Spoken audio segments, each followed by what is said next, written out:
Hello students, welcome to NM education.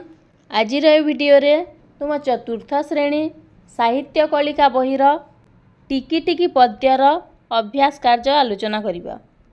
प्रश्न 1, आस कथावार्ता हेबा। क नंबर, समुद्र किपरि सृष्टि होईछि बोली कवि कहिजंती। उत्तर, टिकी टिकी पानी टोपारे समुद्र सृष्टि होईछि बोली कवि कहिजंती। नेक्स्ट क्वेश्चन, पहाड़ पड़िया नगर सबु धूली रे गढ़ा होईछि बोली कवि काहेकि कहिजंती। काहेकि ना टिकी टिकी धूलिकणा मिसी ए पृथ्वी सृष्टि होईछि। पहाड़ पड़िया और नगर सबु सेही धूलिकणार उपादान रे गढ़ी उठिछि, तेणु कवि एपरि कहिजंती।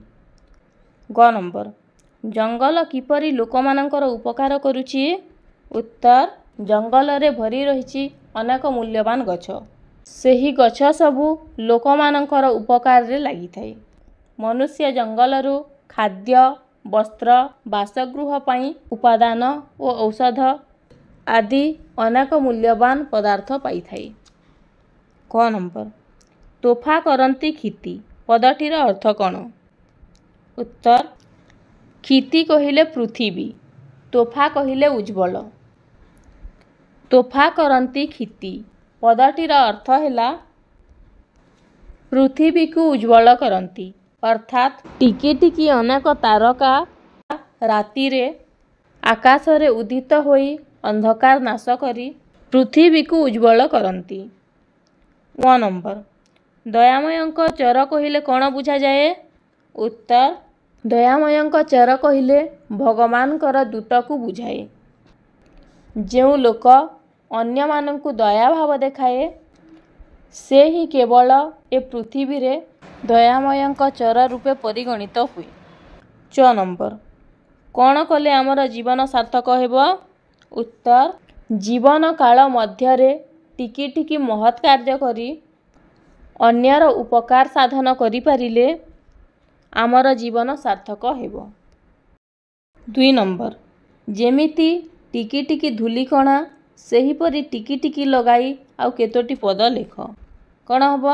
टिकी टिकी पिला, टिकी टिकी माछ, टिकी टिकी गछ, टिकी टिकी चढ़ई, टिकी टिकी तारा। 3 नंबर, तले 4टी शब्द लेखा होईछि। प्रति शब्द तले 2टी लेखाएं एपरि शब्द लिखिबा जेपरि तळकु तळ थिबा शब्द गुड़िक एका भली शुभुथिबो। जेपरि सिंधु इंदु। धरार कौन हबो, खरा जरा। धनर हबो मन एवं वन। नरर हबो सर एवं सर। नेक्स्ट क्वेश्चन, आस तळ शब्द गुड़िकर अर्थ अभिधानरू बाहर करी लिखिबा।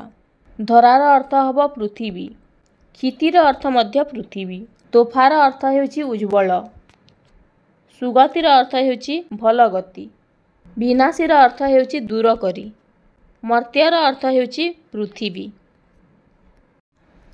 5 नंबर, कवितार किछि अंश छाड़ी दिया जाइछि। आस सेही अंश को मन पकाई शून्य स्थान पूरण करिबा। क नंबर, टिकी टिकी धूली कणिका डैश डैश सबु धूली रे गढ़ा। एडा हबो टिकी टिकी धूली कणिका मिसी होईछि धरा, पहाड़ पड़िया नगर सबु धूली रे गढ़ा। ख नंबर, डैश देई पारे जे नर से एका डैश चर। एडा हबो लबे लबे दया हृदय देई पारे जे नर से एका बोलाए जगते दयामयंक चर। 6 नंबर, गोटी गोटी केते गछरे परा तियारी बन, एते लोक हित साधुछि एते बांटुछि धन। उपरे लेखा थिबा पदर अर्थ 5टी वाक्य रे लिखिबा। प्रथम वाक्य रे लिखिबा गोटी गोटी करी अनेक गछ को नहीं वन सृष्टि होईछि। 2 नंबर वाक्य लिखिबा बण रे थिबा गछरू लाख, महू, झुणा आदि अनेक मूल्यवान पदार्थ मिली थाए। 3 नंबर वाक्य लिखिबा बासगृह पाई लोक माने बणरू काठ और बाउंस पाई थांती। 4 नंबर वाक्य लिखिबा गछ गुड़िकरू लोक माने आहार पाई स्वादिष्ट फल पाई थांती। 5 नंबर लिखिबा बण रे थिबा बहु वृक्षलतारू औषध तैयारी होइथाए।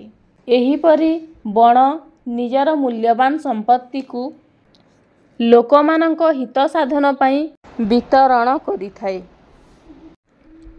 7 नंबर पठित कवितार जो पदगुड़िकरे मनीषर किछि भल गुण कथा कुहाଯାଇଛି ସେହି ପଦଗୁଡ଼ିକୁ ଆବୃତ୍ତି କରିବା ବା ପଢ଼ିବା। କବିତାର କେଉଁ ପଦଗୁଡ଼ିକରେ ମଣିଷର କିଛି ଭଲ ଗୁଣ କଥା କୁହାଯାଇଛି ସେହି ପଦଗୁଡ଼ିକୁ ପଢ଼ି ନେବା। ଲବେ ଲବେ ଦୟା ହୃଦୟ ଦେଇପାରେ ଯେ ନର, ସେ ଏକା ବୋଲାଏ ଜଗତେ ଦୟାମୟଙ୍କ ଚର। ପଦ୍ମକଥା ମଧୁର ଯେହୁ ବସାଇ ମୁଖେ, ପରକୁ ଆପଣା କରି ସେ ବାନ୍ଧି ପାରଇ ସୁଖେ। 8 ନମ୍ବର ବା ଶେଷ ପ୍ରଶ୍ନ ଦେଖିବା। ଯେମିତି ସିନ୍ଧୁର ଅର୍ଥ ବୁଝାଉଥିବା ଆଉ କେତୋଟି ଶବ୍ଦ ହେଉଛି ସାଗର, ସମୁଦ୍ର, ପାରାବାର, ସେହିପରି ତଳ ଶବ୍ଦଗୁଡ଼ିକର ଅର୍ଥ ବୁଝାଉଥିବା ଆଉ କେତୋଟି ଶବ୍ଦ ଲେଖିବା। ଧରାର ଆଉ କେତୋଟି ଅର୍ଥ ବୁଝାଉଥିବା ଶବ୍ଦ କ'ଣ କ'ଣ ହେବ? ପୃଥିବୀ, ଧରଣୀ, ବସୁନ୍ଧରା। ବନର ହେବ କାନନ, ଅରଣ୍ୟ, ବିପିନ। ନରର ହେବ ମନୁଷ୍ୟ, ମାନବ, ମନୁଜ।